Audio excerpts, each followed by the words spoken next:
ગોળ ગધેડાનો મેળો. હવે સાહેબ આની અંદર ગોળ ગધેડો એટલે કે ગોળ જે આપણે ખાઈએ છીએ ને એ જ ગોળની વાત થાય છે, અને ગધેડો. તો સાહેબ અહીંયા આવો શબ્દ કેમ યુઝ કરેલો છે?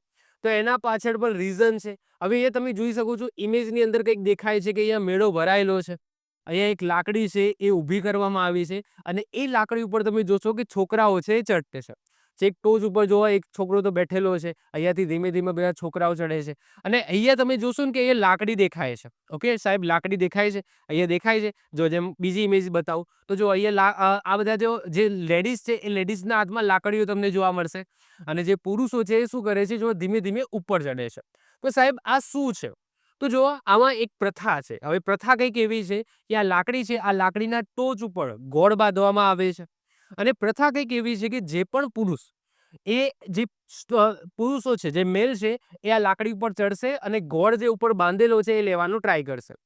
આ સમયે જેટલી પણ સ્ત્રીઓ છે જેમના હાથમાં લાકડી છે એ માર મારશે. હવે સાહેબ કેમ માર મારે છે? તો આવી એક પ્રથા છે. અને જે પુરુષ છેક ઉપર ચડીને આ જે ગોળ છે એ ગોળ છે જે પોટલીમાં બાંધેલો છે ખોલીને પછી ત્યાં આમ વિખેરશે અથવા તો ઉછાળશે, તો કહેવાય છે કે વિનર બન્યો. અને વિનર બન્યો તો સાહેબ ઇનામ સ્વરૂપ શું મળશે? તો વિનર બન્યો તો એને ઇનામ સ્વરૂપ એવું મળશે કે એમને મનપસંદ જે પણ છોકરી હોય એને લગ્ન કરવાની મંજૂરી મળી જશે. તો આવી એક પ્રથા છે એ આની અંદર ગોળ ગધેડાના મેળાની અંદર જોવા મળે છે. સાહેબ ગોળ ઉપર બાંધેલો છે એનાથી અહીંયા ગોળ શબ્દ આવ્યો છે. અને અહીંયા ગધેડા જેવો માર પડે છે, લાકડી ઉપર ચડે છે તો સ્ત્રીઓ છે મારે છે, તો ગધેડા જેમ માર પડે છે એટલા માટે ગધેડા શબ્દ આની અંદર યુઝ કરવામાં આવ્યો છે. તો વાત કરીએ આપણે ગોળ ગધેડાના મેળાની, તો કઈ જગ્યાએ આ ઉજવાય છે? તો દાહોદ જિલ્લાના જેસાવાડા ખાતે આ ગોળ ગધેડાનો મેળો ઉજવાય છે. બીજી વસ્તુ કે સાહેબ માત્ર ને માત્ર અહીંયા જ ગોળ ગધેડાનો મેળો છે ઉજવાતો નથી, ઘણી બધી જગ્યાએ ઉજવાય છે. આદિવાસી સમાજની આ ખાસિયત છે, કારણ કે એક જ નામના જે મેળા છે ને એ અલગ અલગ ગામડાની અંદર અલગ અલગ રીતના ઉજવવામાં આવે છે.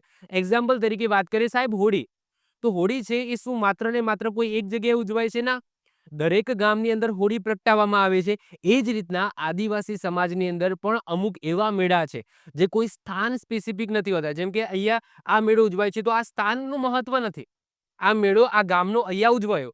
એ જ રીતના કોઈ બીજું ગામ હશે જ્યાં આદિવાસી સમાજ રહેતા હશે તો આ જ મેળો, આ જ ટાઈપની પ્રથા છે એ ત્યાં પણ જોવા મળશે.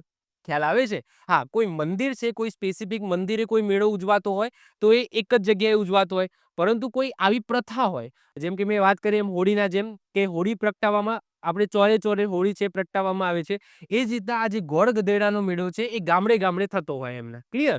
ચલ, તો એમાંથી મેં એક જે ફેમસ છે દાહોદ જિલ્લાનું જેસાવાડા ખાતે આ ગોળ ગધેડાનો મેળો ઉજવાય છે.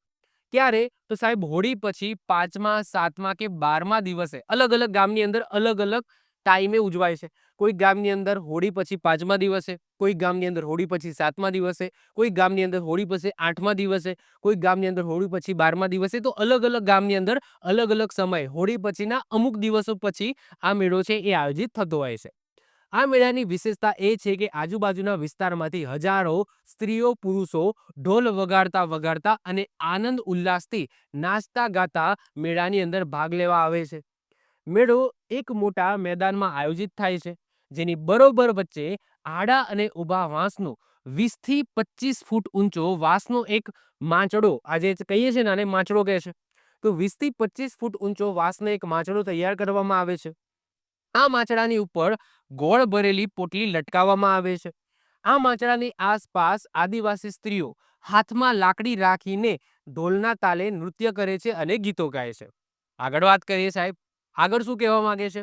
તે દરમિયાન 2-3 યુવાનો ત્યાં આવી માંચડા ઉપર ચડવાનો પ્રયત્ન કરે છે.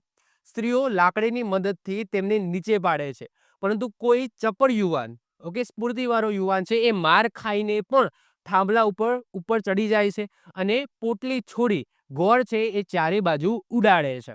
અને પોટલી છોડી ગોળ ચારે બાજુ ઉડાડે છે પછી બધાની નજર ચૂકાવીને તે નીચે કૂદી પડે છે. આ પોટલીનો ગોળ લેવા માટે ગધેડા જેવો માર પડે છે, તેથી જ આ મેળાને ગોળ ગધેડાનો મેળો કહેવામાં આવે છે. કેટલાક આદિવાસી વિસ્તારમાં ગોળની પોટલીને બદલે સ્તંભ ઉપર ધજા પણ મૂકવામાં આવે છે. અલગ અલગ પ્રથાઓ છે. કોઈ જગ્યાએ ગોળ બાંધવામાં આવે, કોઈ જગ્યાએ ધજા મૂકવામાં આવે. કોઈ યુવાન ગધેડા જેવો માર ખાઈને પણ જો ધજા લાવે તો તે કન્યાના ઘેરામાંથી મનપસંદ કન્યા પરણી શકતો આ રિવાજ પ્રાચીન કાળથી આજે સ્વયંવરની આ એક પ્રથા તમે કહી શકો એની યાદ અપાવે છે. તો અમુક ગામડાઓની અંદર આ પ્રથા પણ હજુ જોવા મળશે કે કોઈ વ્યક્તિ છે માર ખાઈને પણ ઉપર ચડીને એ ધજા અથવા તો ગોળ છે લઈ આવે છે, તો એને જે મનગમતી સ્ત્રીઓ જે આજુબાજુ દેખાય છે એમાં મનગમતી સ્ત્રીને પરણવાનો એને મોકો મળે છે. તો આવી કંઈક પ્રથા છે એ આદિવાસી સમાજની અંદર ગોળ ગધેડાના મેળાની અંદર જોવા મળે છે. આવી જ રીતના ઓછા સમયની અંદર મહત્વપૂર્ણ નોલેજ મેળવવા માટે અને મને સપોર્ટ કરવા માટે આજે જ આપણી યુટ્યુબ ચેનલ ટીચિંગ કિશન ક્લિપને સબસ્ક્રાઇબ કરો.